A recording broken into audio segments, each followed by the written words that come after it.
This channel does not promote any violent, harmful, or illegal activities. All content provided by this channel is meant for an educational purpose only. বাহ, এবার হয়েছে স্বাদ। হ্যাঁ, অপূর্ব স্বাদ। MDH এর চাঙ্কি চাট মশলা, জীবনে আসল স্বাদ জাগলো। আসল মশলা yes MDH।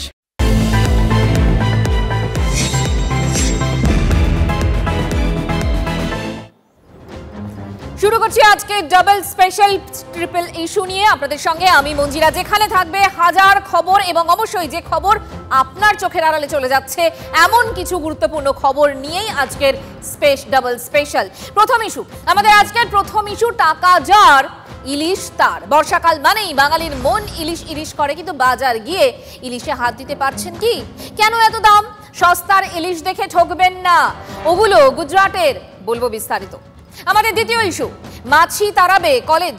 এক ধাক্কায় অনেকটাই নেমে গেল কলেজে ভর্তির আবেদন। প্রায় 6 লক্ষ আসন ফাঁকা থেকে যাওয়ার আশঙ্কা, কিন্তু কেন দেখাবো আজ। আর আমাদের তৃতীয় ইস্যু, যানজটে জেরবার। সেক্টর 5-এ চাকরি করেন, তাহলে সকাল বিকেল ভয়ঙ্কর ভুগতে হচ্ছে তো? আমি তো খুব ভুগছি, যন্ত্রণার সেই ছবিও দেখাবো আজ। শুরু করি প্রথম ইস্যু দিয়ে। পুরোদমে বর্ষাকাল চলছে, রেকর্ড বৃষ্টি। এবার মুষলধারে বৃষ্টি যেমন হচ্ছে, আবার ইলিশেগুড়িও বৃষ্টিও তো রয়েছে, কিন্তু ইলিশ কোথায়? বাজারে ইলিশ নেই এমন কিন্তু নয়, ইলিশ আছে, পর্যাপ্ত নয় তাহলে। এবং চড়া দাম, মারাত্মক চড়া। রূপলি শস্যের যেন সোনার দাম। আচ্ছা, কেন এত দাম? তারই উত্তর খুঁজছি আমরা। আগামী মিনিট কয়েক আপনাদের সে জিনিসই জানাবো। আমাদের প্রতিনিধি সোমা দাস আজ সকালে মানিকতলা বাজারে গিয়েছিলেন। দাম শুনে অনেক মধ্যবিত্ত পরিবারই ভিড়মি খেতে পারে। মানিকতলার মাছ বিক্রেতারা কেমন দাম বললেন, নিজেরাই শুনুন না। রায়দিঘি আছে, ডায়মন্ড আছে, নামখানা আছে। 1 কিলো সাইজ নিলে 800 টাকা। 1 কিলো 100-200 সাইজের মাছ, 150 সাইজের মাছ ধরে নিন আপনার 1600 টাকা থেকে 1800 টাকার মধ্যে আছে। 1 কিলোর নিচে যদি নেন 700, 800, 1400 টাকা। আর যদি 2 কিলো সাইজ নেন তাহলে 4000 টাকা কিলো পড়বে।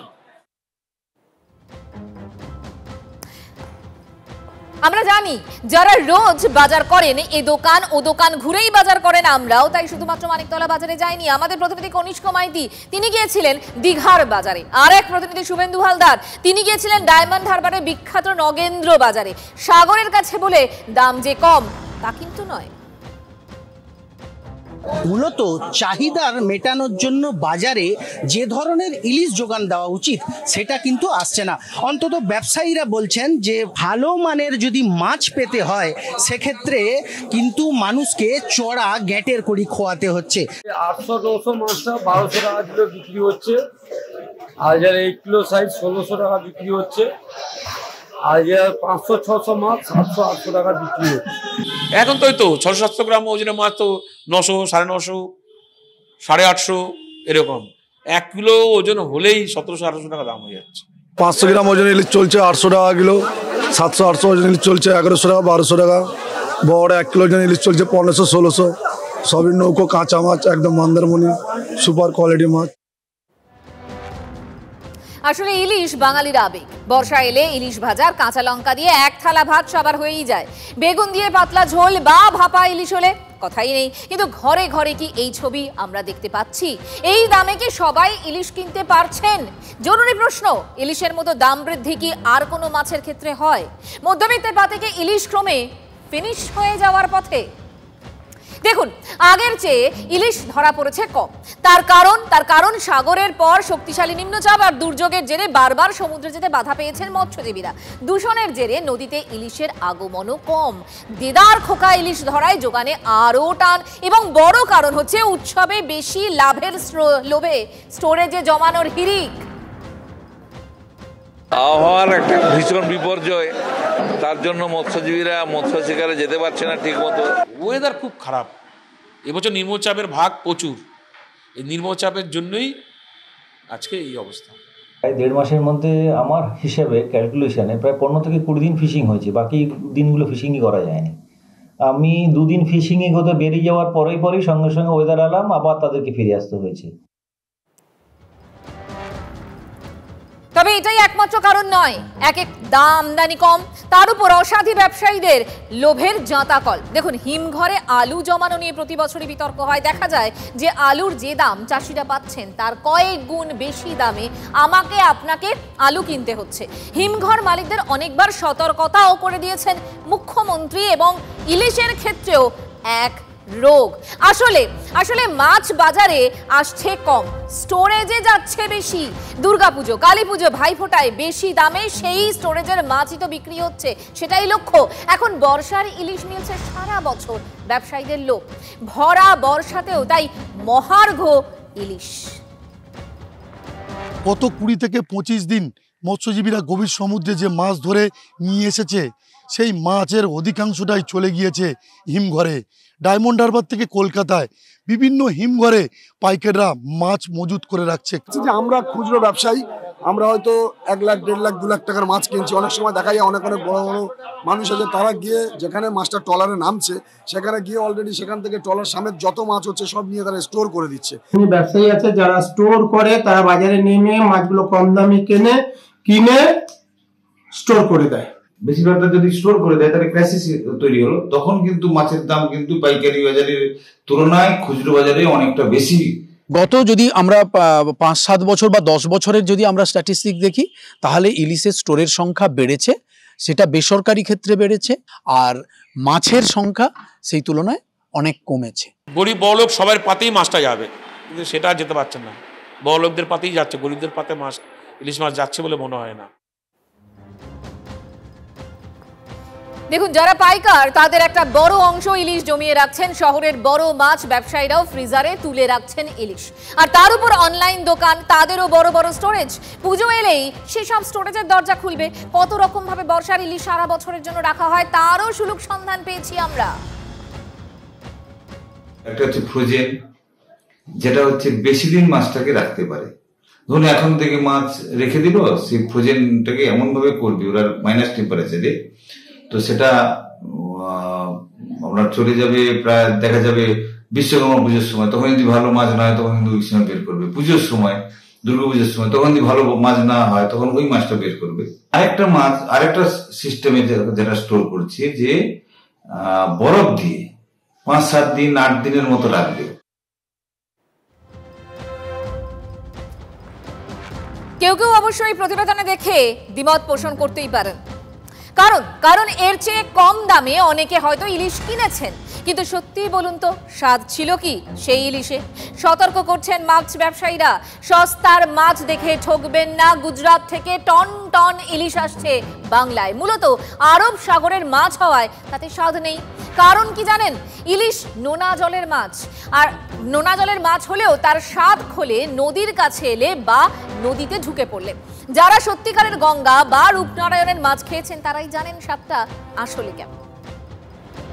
গুজরাটের ইলিশ ওরা 30 বছরে ওদের যা কথা অনুযায়ী, ওইখানকার মার্কেটের কথা অনুযায়ী আমরা যেটা শুনেছি ওদের মারফতে, 30 বছরে এত ইলিশ ওরা দেখেনি, 30 বছরে এত ইলিশ হয়নি, এবার যে আর ইলিশ হয়েছে।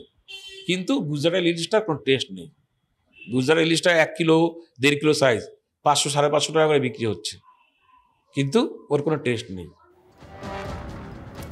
চাহিদা এবং যোগানের ফারাক মাছে দেখলেন। আর এবার কলেজের ছবি দেখাবো।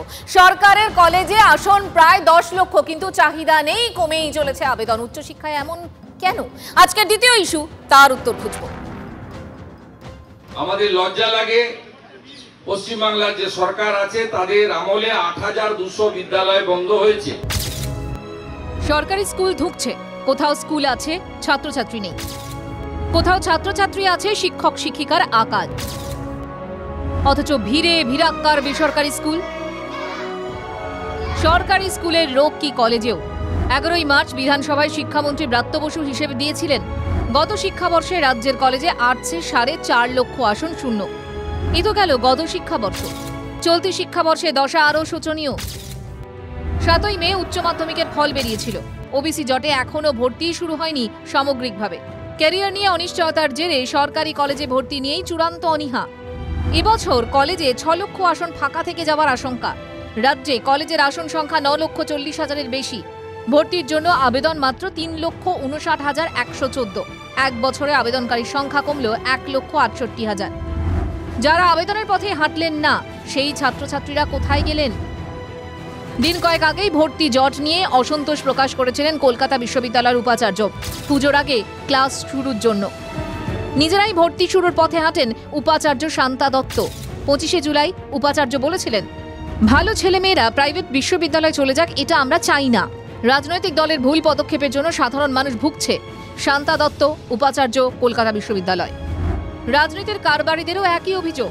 ক্যাম্পাস কেন্দ্রিক যে শিক্ষা, সরকারি শিক্ষা, সেটা কিন্তু সম্পূর্ণভাবে ভেঙে পড়েছে এবং এই রাজ্য সরকার ডেলিবারেটলি চেয়েছে যাতে সরকারি শিক্ষা শেষ হয়ে যাক, তার পরিবর্তে বেসরকারিকরণ হোক শিক্ষার, এটা রাজ্য সরকার চেয়েছে।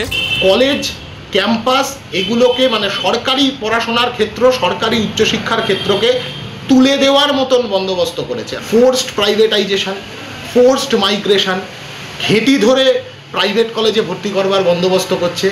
তারা হয় অন্য স্টেটে চলে গিয়েছে, আর তা না হলে তারা অন্য প্রাইভেট সেক্টর, অন্য কোনো কিছুতে তারা ঢুকে পড়েছে। তৃণমূল শিবিরের যুক্তি, ওবিসির এই কারণে তো অ্যাডমিশন শুরুই সেভাবে হয়নি এবং সেই জন্যই তো সবকিছু পিছিয়ে যাচ্ছে। সরকারি স্কুলের চেয়ে প্রাইভেট স্কুলে ভিড় বেশি। সরকারি বা সরকার পোষিত কলেজের চেয়ে প্রাইভেট কলেজেও কি ভিড় বাড়লো বলে? সস্তায় উচ্চশিক্ষার দিন কি পুরোলো? সরকারি যে উচ্চশিক্ষা প্রতিষ্ঠান তাতে কিন্তু ভর্তি আটকে যাচ্ছে, অন্যদিকে বেসরকারি প্রতিষ্ঠানগুলো কিন্তু তাদের মতো ভর্তি করে নিচ্ছে। দুটো সমস্যা সরকারি শিক্ষা প্রতিষ্ঠান ফেস করবে, একটা হচ্ছে ভালো ছেলেরা চলে যাবে, দ্বিতীয়ত হচ্ছে শিক্ষাবর্ষ পিছিয়ে যাবে। ছাত্রছাত্রীদের কথা কি ভাববে না সরকার? Suman Mahapatra report, TV9 Bangla. ভালো পেশেন্ট হয়তো সুস্থ পেশেন্ট নিয়ে আসতে হসপিটাল পর্যন্ত আনতে অসুস্থ হয়ে যাচ্ছে। টু হুইলার্সের জন্য অনেক রিস্কি, আমি তো রাস্তায় দেখতে পাচ্ছি না। আই ডোন্ট ইভেন নো কিভাবে যাওয়া যাবে। ব্রেক প্যাড গরম হয়ে যায়, সকারে প্রবলেম হয়, কাস্টমারের প্রবলেম হয়, হ্যান্ডেলের প্রবলেম হয়। আমরা পুরো কনফিউজ হয়ে যাচ্ছি জাম থেকে, একদম পরেশান হয়ে যাচ্ছে। এই রোডটা পুরো জাম লেগে যাচ্ছে। আমি এটাই সরকারকে বলতে চাই যে রোডটা ভালো করো, এখানে না ওয়েস্ট বেঙ্গলে যেটাই আছে। সরকার সব জানে, সব দেখতে পারে, সব বুঝতে পারে। প্রত্যেক বছর এটা রিপিট টেলিকাস্ট হচ্ছে যেন। সেভ ড্রাইভ সেভ লাইফ না লিখে সেভ রোড সেভ লাইফ লেখাটা খুব বেশি দরকার। রাস্তায় যা গাড্ডা হয়েছে, সায়েন্স সিটি 1 ঘন্টা 20 মিনিট 1.5 ঘন্টা করে জাম লাগছে।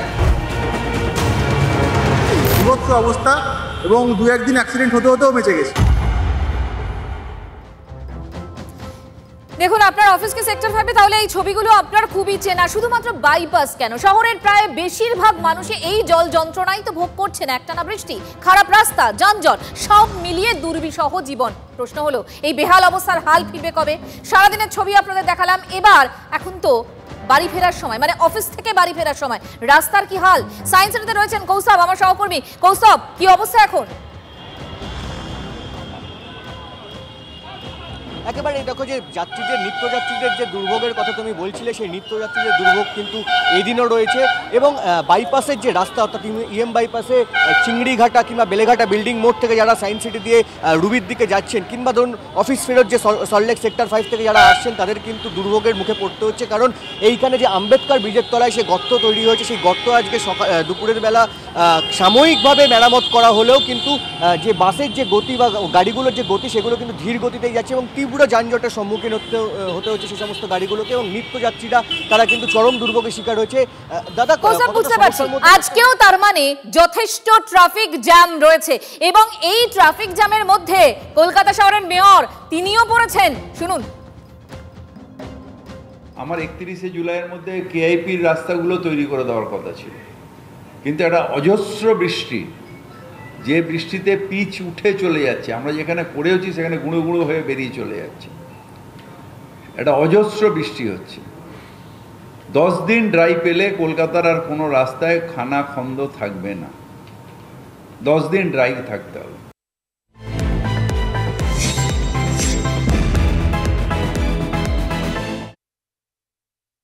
MDH চানা মশলা, এখন ছোলা হোক বা বরবটি দানা, সাদা চানা হোক বা কালো, সব রান্নাই হবে অসাধারণ। MDH